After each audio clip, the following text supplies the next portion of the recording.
Bihar board कक्षा 12वीं के लिए सबसे महत्वपूर्ण प्रश्न और उनके विस्तृत उत्तर जो पिछले 5-10 वर्षों में बार बार दोहराए गए हैं। 1. पुष्पी पादपों में लैंगिक जनन। प्रश्न। एक प्रारूपिक आवृतबीजी बीजांड ओव्यूल की संरचना का सचित्र वर्णन करें। उत्तर। आवृतबीजी बीजांड की संरचना निम्नलिखित भागों से बनी होती है। फ्यूनिकल, वह डंठल जिससे बीजांड अपरा से जुड़ा होता है। हाइलम, वह बिंदु जहां फ्यूनिकल बीजांड के शरीर से जुड़ता है। अध्यावरण, इंटेग्यूमेंट्स, बीजांड के चारों ओर सुरक्षात्मक परतें। बीजांड द्वार, माइक्रोपाइल, अध्यावरण के शीर्ष पर एक छोटा छिद्र जहां से पराग नलिका प्रवेश करती है। कैलिजा, बीजांड द्वार के ठीक विपरीत वाला भाग। भ्रूणकोश, यह मादा युग्मकोद्भिद है जिसमें 7 कोशिकाएं और 8 केंद्रक होते हैं। 2. मानव जनन, ह्यूमन रिप्रोडक्शन। प्रश्न। मानव शुक्राणु की संरचना का सचित्र वर्णन करें। उत्तर। मानव शुक्राणु एक सूक्ष्मदर्शीय संरचना है जो 3 मुख्य भागों में विभाजित होती है। शीर्ष, हेड, इसमें एक अगुणित केंद्रक होता है। इसके अग्रभाग पर एक्रोसोम होता है जिसमें निषेचन के लिए एंजाइम होते हैं। मध्य भाग, मिडल पीस, इसमें कई माइटोकॉन्ड्रिया होते हैं जो शुक्राणु को तैरने के लिए ऊर्जा प्रदान करते हैं। पूंछ, टेल, ये शुक्राणु को गतिशीलता प्रदान करती है। 3. आनुवंशिकी, जेनेटिक्स। प्रश्न। मेंडल के स्वतंत्र अपव्यूहन के नियम को द्विसंकर संकरण डायहाइब्रिड क्रॉस द्वारा समझाएं। उत्तर। इस नियम के अनुसार जब 2 जोड़ी विपरीत लक्षणों वाले पौधों के बीच संकरण कराया जाता है तो एक लक्षण की वंशावृत्ति दूसरे लक्षण से पूरी तरह स्वतंत्र होती है। उदाहरण, गोल पीले RRYY और झुर्रीदार हरे RRYY बीजों के बीच संकरण। F2 पीढ़ी का अनुपात 9:3:3:1 प्राप्त होता है। ये दर्शाता है कि बीज का आकार और रंग एक दूसरे से स्वतंत्र होकर अगली पीढ़ी में जाते हैं। प्रश्न।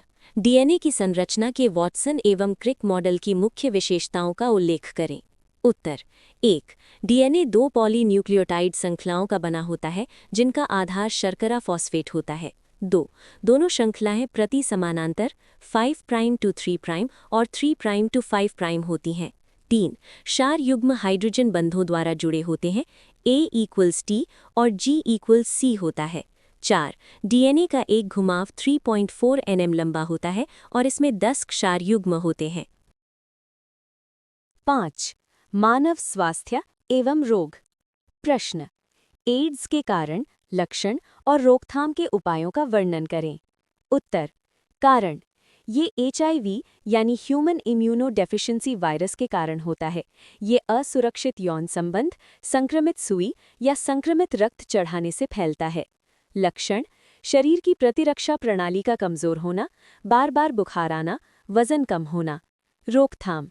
सुरक्षित यौन संबंध, डिस्पोजेबल सुइयों का उपयोग और रक्त चढ़ाने से पहले HIV जांच। 6. जैव प्रौद्योगिकी, बायोटेक्नोलॉजी। प्रश्न। रिकॉम्बिनेंट डीएनए तकनीक की प्रक्रिया के मुख्य चरणों को लिखें। उत्तर। 1. डीएनए का अलगाव, वांछित जीन वाले डीएनए को शुद्ध रूप में प्राप्त करना। 2. खंडन, रेस्ट्रिक्शन एंजाइम द्वारा डीएनए को काटना। 3. जीन प्रवर्धन, PCR या पॉलीमरेज चेन रिएक्शन द्वारा जीन की कई प्रतियां बनाना। 4. निवेशन, वांछित जीन को वाहक में जोड़ना। 5. परपोषी में स्थानांतरण, तैयार डीएनए को मेजबान कोशिका जैसे बैक्टीरिया में डालना। 7. पारिस्थितिकी, इकोलॉजी। प्रश्न। पारिस्थितिक पिरामिड क्या है? ऊर्जा के पिरामिड का वर्णन करें। उत्तर। खाद्य श्रृंखला के विभिन्न पोषक स्तरों के बीच कार्यात्मक संबंध को आलेखीय रूप में दर्शाना पारिस्थितिक पिरामिड कहलाता है। ऊर्जा का पिरामिड, ये हमेशा सीधा होता है। प्रत्येक स्तर पर केवल 10% ऊर्जा ही अगले स्तर तक पहुंचती है, लिंडमैन का नियम। बाकी ऊर्जा ऊष्मा के रूप में नष्ट हो जाती है। नंबर 8. विकास, एवोल्यूशन। प्रश्न। समजात और समरूप अंगों में अंतर स्पष्ट करें। उत्तर: आधार, समजात अंग, समरूप अंग। उत्पत्ति: इनकी मूल संरचना और उत्पत्ति समान होती है, इनकी उत्पत्ति भिन्न भिन्न होती है। कार्य: इनके कार्य अलग अलग हो सकते हैं, इनके कार्य समान होते हैं। उदाहरण: मनुष्य के हाथ और चमगादड़ के पंख, पक्षी के पंख और तितली के पंख। 9. खाद्य उत्पादन में वृद्धि। प्रश्न: ऊतक संवर्धन टिश्यू कल्चर क्या है?